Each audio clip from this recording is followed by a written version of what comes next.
Hello friends, कैसे हैं आप लोग। स्वागत है आप लोगों का मेरे इस चैनल पर। आज मैं आप लोगों के साथ में हल्दी के साइड इफ़ेक्ट्स के बारे में बात करने जा रही हूँ, जो कि बहुत ही चिंतनीय विषय है। हल्दी को आयुर्वेद में यूँ तो स्वर्ण औषधि कहा गया है, यानी कि सोने जैसी कीमती जड़ी बूटी कहा गया है। लेकिन क्या आप जानते हैं कि अगर हल्दी का इस्तेमाल गलत तरीके से या ज़रूरत से ज़्यादा किया जाता है तो ये औषधि जो होती है वो हमारे लिए पॉइजन के रूप में बन जाती है। जी हाँ, आज हम बात करेंगे हल्दी के छिपे हुए खतरों के बारे में। तो सबसे पहले मैं बहुत शॉर्ट में हल्दी के बारे में आपको बताती हूँ कि आयुर्वेद में हल्दी को हरिद्रा के नाम से जाना जाता है। यह कफ और पित्त को बैलेंस करती है, ब्लड प्यूरिफायर का काम भी करती है और हमारे शरीर की सूजन को भी कम करती है। लेकिन आयुर्वेद का एक मूल सिद्धांत ये भी है कि अति सर्वत्र वर्ज्यते, यानी कि जिस चीज़ की अति होती है वो हानिकारक ही होती है। यही बात हल्दी पर भी लागू होती है। तो अब मैं बताने जा रही हूँ हल्दी के साइड इफ़ेक्ट्स के बारे में। हल्दी का जो मेन साइड इफ़ेक्ट होता है वो होता है पित्त का बढ़ना, यानी कि इंक्रीज पित्त को करती है ये।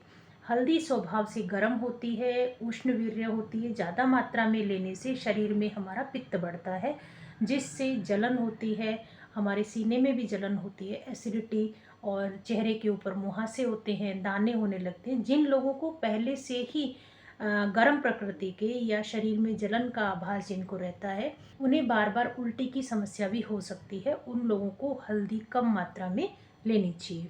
हल्दी का दूसरा साइड इफ़ेक्ट हमारे लीवर के ऊपर पड़ता है।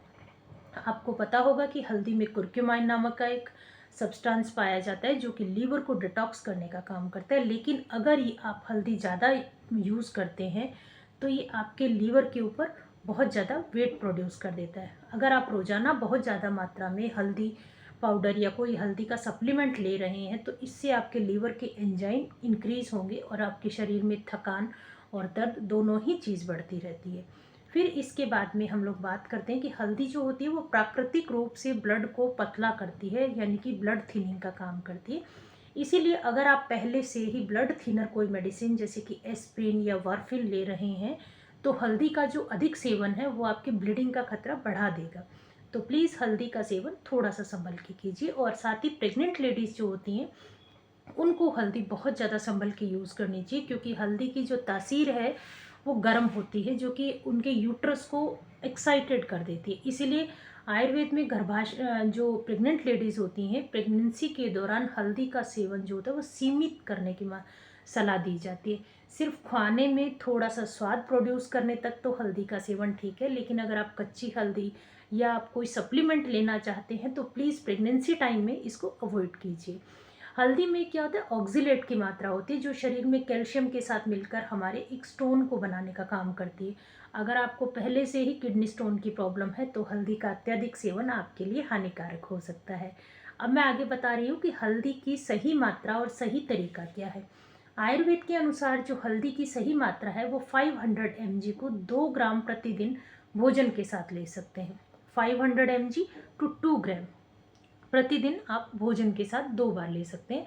इसे हमेशा दूध, घी या काली मिर्ची के साथ ही आप लें, क्योंकि इसमें जो कर्क्यूमाइन होता है वो बेहतर तरीके से हमारे शरीर में एब्जॉर्ब होता है और कोई इससे हम लोगों को हार्म नहीं होता है। तो फ्रेंड्स, आपने देखा कि हल्दी सच में अमृत के समान है, लेकिन अगर इसका इस्तेमाल जो होता है ना वो समझदारी से न किया जाए तो यही अमृत हमारे शरीर के लिए एक पॉइजन का काम भी करता है।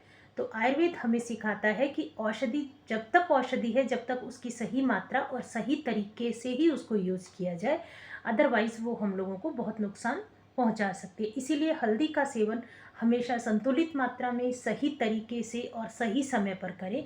आपको ये वीडियो अगर ज़रा सी भी इन्फॉर्मेटिव लगी हो तो प्लीज़ वीडियो को लाइक, शेयर और कमेंट ज़रूर कीजिएगा और चैनल को सब्सक्राइब कीजिए, ताकि मैं आपको आगे भी इसी तरह की इन्फॉर्मेटिव वीडियोस देती रहूं। Thank you. स्वस्थ रहें और सुरक्षित रहें।